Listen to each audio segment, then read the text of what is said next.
ওম শান্তি। আজ 27 জানুয়ারি 2024। প্রাতমুরলি ওম শান্তি বাপ-দাদা মধুবন। বাবা বলছেন, মিষ্টি বাচ্চারা, আধ্যাত্মিক সার্জেন তোমাদেরকে জ্ঞান যোগের ফার্স্ট ক্লাস পুষ্টির পথ্য খাওয়াচ্ছেন।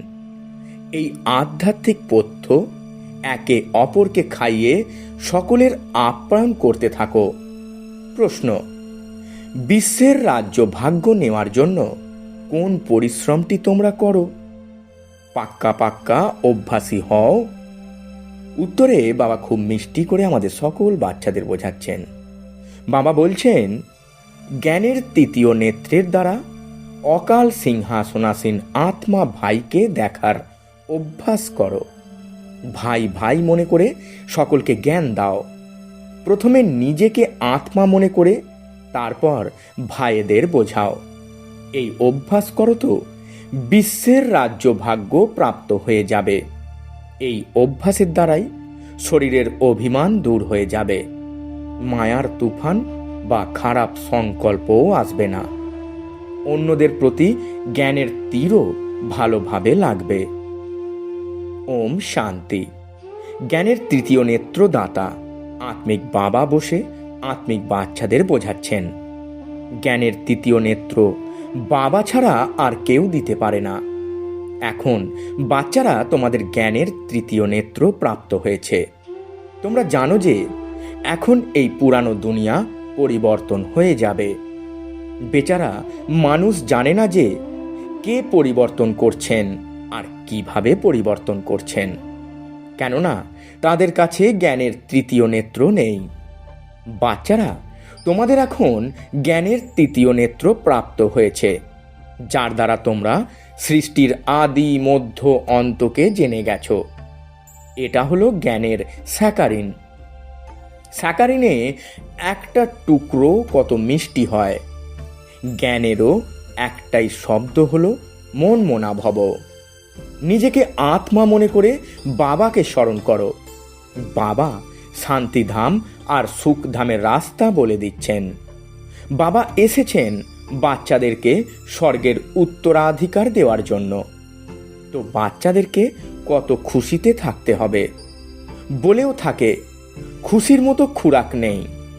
যে সর্বদাই খুশি আর আনন্দে থাকে তাদের জন্য সেটা যেন পুষ্টিকর পথ্যের মতো হয়। 21 জন্ম আনন্দে থাকার এই হলো শক্তিশালী আহার। এই আহার সর্বদা একে অপরকে খাওয়াতে থাকো।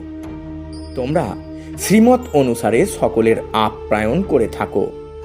সত্যিকারের খুশির খুরাকও হলো এটা যে কাউকে বাবার পরিচয় দেওয়া।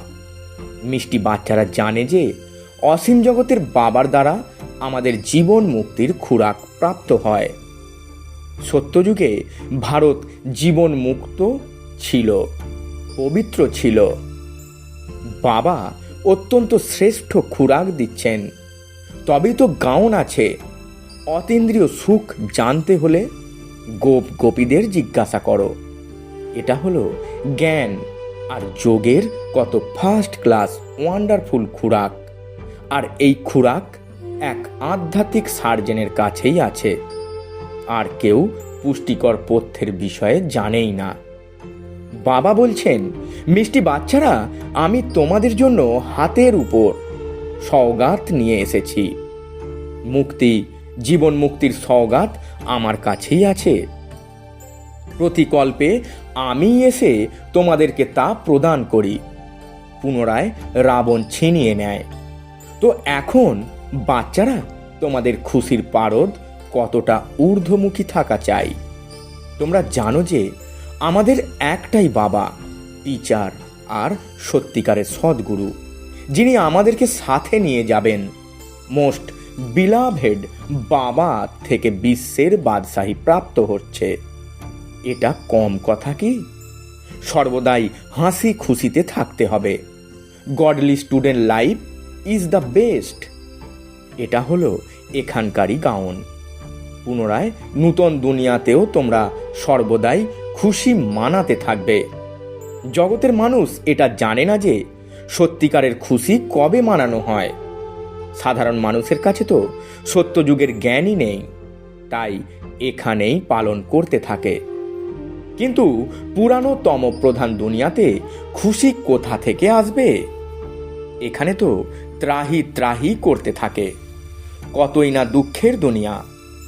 বাবা বলছেন, বাচ্চারা, বাবা তোমাদেরকে কত সহজ রাস্তা বলে দিচ্ছেন। গৃহস্থ ব্যবহারে থেকে কমল পুষ্পের মতো থাকো, ব্যবসা ইত্যাদি করেও আমাকে স্মরণ করো। যেরকম প্রেমিক আর প্রেমিকা হয়, তারা তো একে অপরকে স্মরণ করতে থাকে। সে তার প্রেমিকা আর সে তার প্রেমিক হয়। এখানে এই সব কথা নেই। এখানে তো তোমরা সবাই এক প্রেমিকের জন্ম জন্মান্তরের প্রেমিকা হয়ে থাকো। বাবা তোমাদের প্রেমিকা হন না, তোমরা সেই প্রেমিককে নিয়ে আসার জন্য স্মরণ করে এসেছ। যখন বেশি দুঃখ হয় তখন সবাই স্মরণ করে, সুখের সময় কেউ স্মরণ করে না। এই সময় বাবাও হলেন সর্বশক্তিমান, দিন প্রতিদিন মায়াও সর্বশক্তিমান, তমপ্রধান হতে যাচ্ছে।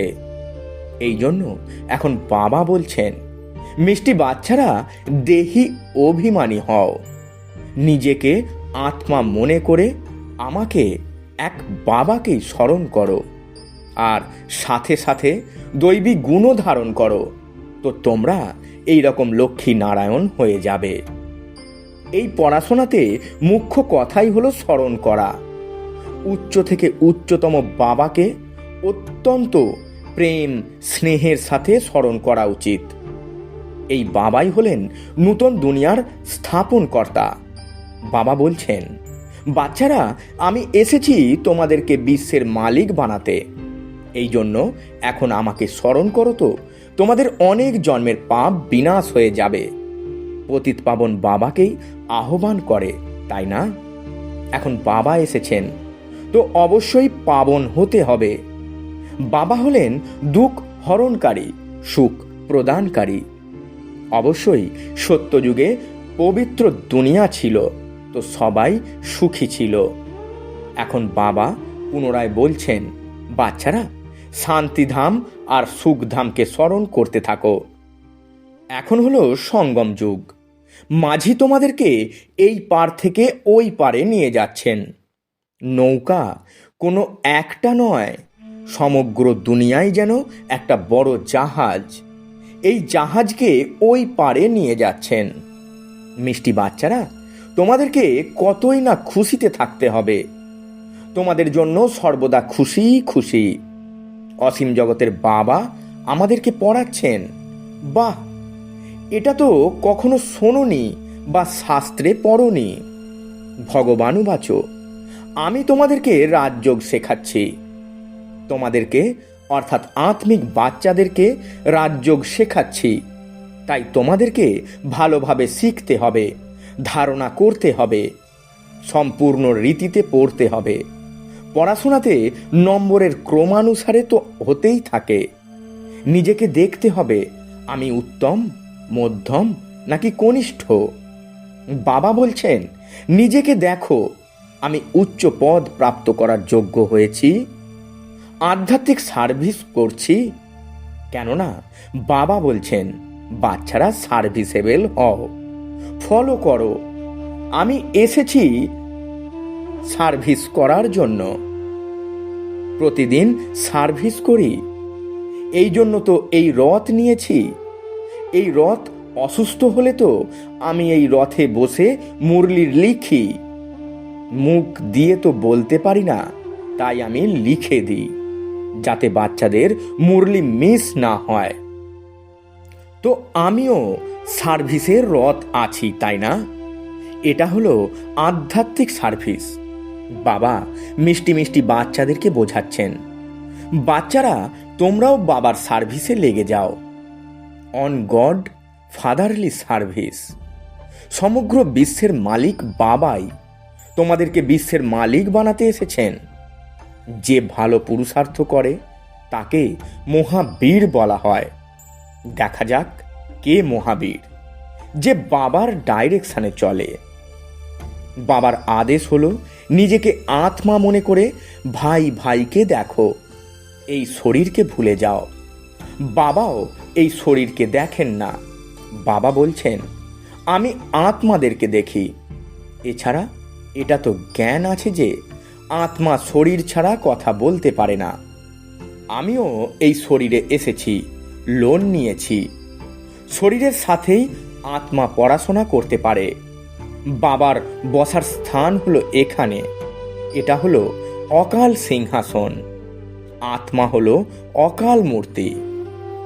আত্মা কখনো ছোট বড় হয় না, শরীর ছোট বড় হয়।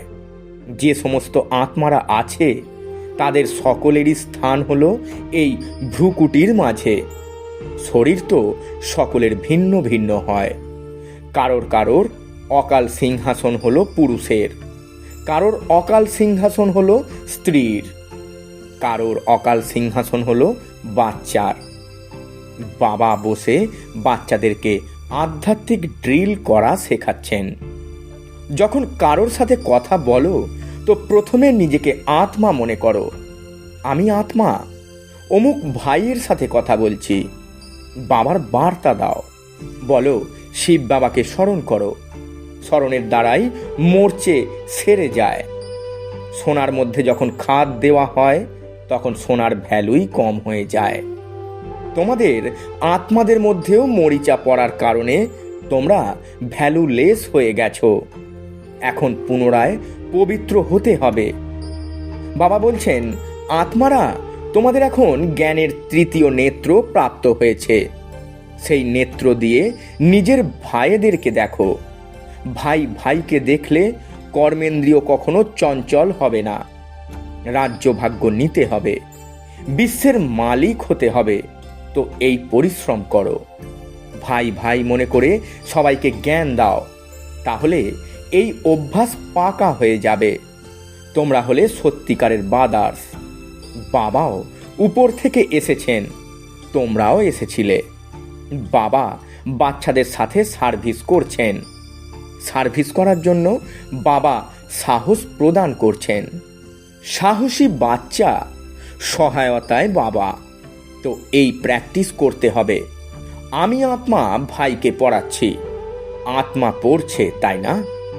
একে স্পিরিচুয়াল নলেজ বলা হয়, যেটা আত্মিক বাবার থেকেই প্রাপ্ত হয়। সঙ্গমেই বাবা এসে এই নলেজ প্রদান করেন যে নিজেকে আত্মা মনে করো।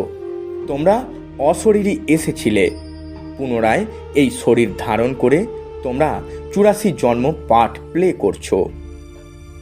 এখন পুনরায় বাড়ি ফিরে যেতে হবে। এই জন্য নিজেকে আত্মা মনে করে ভাই ভাইয়ের দৃষ্টি দিয়ে দেখতে হবে। এই পরিশ্রম করতে হবে। নিজের জন্য পরিশ্রম করতে হবে। অন্যের জন্য আমার কি আসে যায়? Charity begins at home. অর্থাৎ প্রথমে নিজেকে আত্মা মনে করে তারপর ভাইদেরকে বোঝাও, তাহলে ভালোভাবে তীর লাগবে। এই শক্তি ভরে দিতে হবে। পরিশ্রম করলে তবেই উঁচু পদ পাবে। বাবা এসেইছেন ফল দেওয়ার জন্য, তাই পরিশ্রম তো করতেই হবে। কিছু সহ্যও করতে হবে। কেউ উল্টোপাল্টা কথা বললে তোমরা চুপ করে থাকবে। তোমরা চুপ থাকলে তো অন্যেরা কি করবে? তালি 2 হাত দিয়ে বাজে। একজন মুখের তালি বাজালে অন্যজন চুপ থাকলে তো প্রথমজন নিজে থেকেই চুপ হয়ে যাবে। 2 দিক থেকে তালি বাজলে তো আওয়াজ হয়। বাচ্চাদের একে অপরকে কল্যাণ করতে হবে। বাবা বোঝাচ্ছেন বাচ্চারা সর্বদা খুশিতে থাকতে চাও তো মন মনা ভব। নিজেকে আত্মা মনে করে বাবাকে স্মরণ করো। ভাইকে দেখো আত্মা রূপে। ভাইদেরকেই এই নলেজ দাও।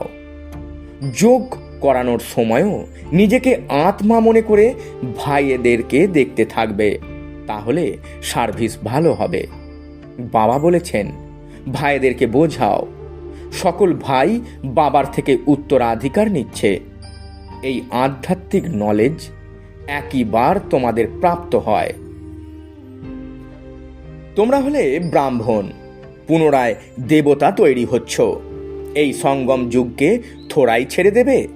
তাহলে পার করবে কি করে? থোড়াই পতিত হবে?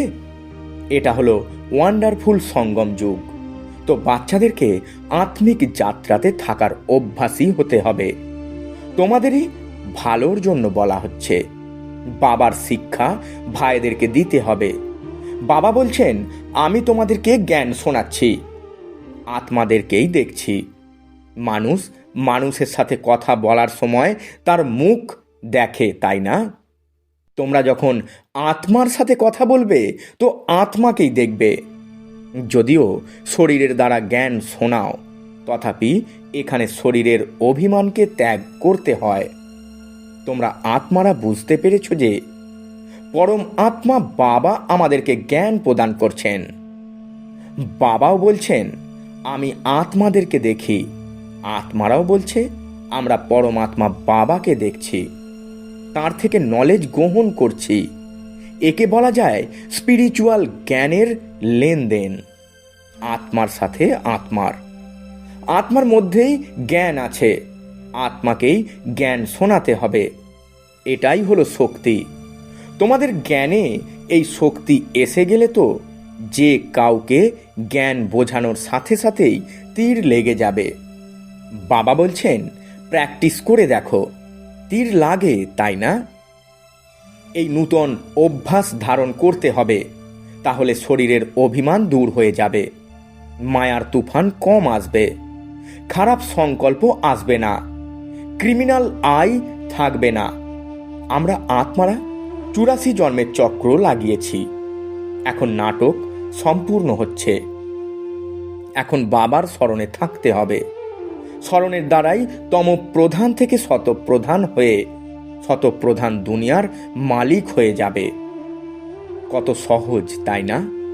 বাবা জানেন যে বাচ্চাদেরকে এই শিক্ষা দেওয়াও আমার পাঠ। কোনো নূতন কথা নয়। প্রত্যেক 5000 বছর পর আমাকে আসতে হয়। আমি বন্ধনে আবদ্ধ হয়ে আছি। বাচ্চাদেরকে বসে বোঝাচ্ছি, মিষ্টি বাচ্চারা, আত্মিক স্মরণের যাত্রাতে থাকো, তো অন্তমতি তথা গতি হয়ে যাবে। এটা হলো অন্তিম সময়, তাই না? মামেকম স্মরণ করো, তো তোমাদের সদ্গতি হয়ে যাবে। এই দেহি অভিমানী হওয়ার শিক্ষা একবারই তোমাদের প্রাপ্ত হয়। কত ওয়ান্ডারফুল জ্ঞান! বাবা ওয়ান্ডারফুল, তো বাবার জ্ঞানও ওয়ান্ডারফুল। কখন আসেন কেউ বলতে পারে না। এখন বাড়ি ফিরে যেতে হবে। এই জন্য বাবা বলছেন, মিষ্টি বাচ্চারা, এটা প্র্যাকটিস করো। নিজেকে আত্মা মনে করে আত্মাদেরকে জ্ঞান শোনাও। তৃতীয় নেত্র দ্বারা ভাই ভাইকে দেখতে হবে। এতেই অনেক পরিশ্রম করতে হবে। আচ্ছা, মিষ্টি মিষ্টি হারানিদি বাচ্চাদের প্রতি মাতা পিতা বাপদাদা স্মরণে স্নেহ সুমন সুপ্রভাত। আত্মাদের পিতা ওনার আত্মারূপী বাচ্চাদেরকে জানাচ্ছেন নমস্কার। আমরা আত্মারূপী বাচ্চারা আমাদের আত্মারূপী মাতা পিতা বাপ দাদাকে জানাই স্মরণে স্নেহ সুমন আর সুপ্রভাত এবং শত কোটি নমস্কার। ধারণার জন্যে মুখ্য সার। প্রথম পয়েন্ট, যেরকম বাবা বাচ্চাদের আধ্যাত্মিক সেবা করার জন্য এসেছেন, এই রকম বাবাকে ফলো করে আধ্যাত্মিক সার্ভিস করতে হবে। বাবার ডাইরেকশন অনুসারে চলে খুশির পুষ্টিকর আহার খেতে এবং খাওয়াতে হবে। দ্বিতীয় পয়েন্ট, কেউ উল্টো পাল্টা কথা বললে চুপ করে থাকো। মুখ দিয়ে তালি বাজাবে না, সহ্য করতে হবে। বরদান, দৃঢ়তার শক্তির দ্বারা মন বুদ্ধিকে সিটের উপরে সেট করে সহজ যোগী ভব। ব্যাখ্যায় বাবা বলছেন, বাচ্চাদের বাবার সাথে ভালোবাসা আছে, এই জন্য শক্তিশালী হয়ে স্মরণে বসার, চলার, সেবা করার অ্যাটেনশন অনেক দিচ্ছ, কিন্তু মনের উপর যদি সম্পূর্ণ কন্ট্রোল না থাকে, মন যদি অর্ডার না শোনে, তো অল্প কিছুক্ষণ ভালোভাবে বসার পর হেলতে দুলতে শুরু করে দেয়। কখনো সেট হয়, আবার কখনো আপসেট। কিন্তু একাগ্রতার বা দৃঢ়তার শক্তির দ্বারা মন বুদ্ধিকে একরস স্থিতির সিটের উপরে সেট করে দাও, তো সহযোগী হয়ে যাবে। স্লোগান: যা কিছু শক্তি আছে সেগুলিকে সময় অনুসারে ইউজ করো, তাহলে খুব ভালো ভালো অনুভব হবে। আজকের অব্যক্ত পালনা। অব্যক্ত সাইলেন্সের দ্বারা ডবল লাইট ফরিস্তা স্থিতির অনুভব করুন। এখন প্রত্যেক ব্রাহ্মণ ব্রহ্মা বাবার সমান চৈতন্য চিত্র হবে। লাইট আর মাইট হাউসের ঝাঁকি হবে। সংকল্প শক্তির সাইলেন্সের ভাষণ তৈরি করে কর্মাতীত ডবল লাইট ফরিস্তা স্টেজের উপর বরদান মূর্তির পাঠ প্লে করো, তবে সম্পূর্ণ তার নিকটে আসবে। সেই কর্মাতীত স্টেজের আধারের উপর যার প্রতি যে সংকল্প করবে তার কাছে সেই সংকল্প পৌঁছে যাবে। ওম শান্তি। নমস্কার।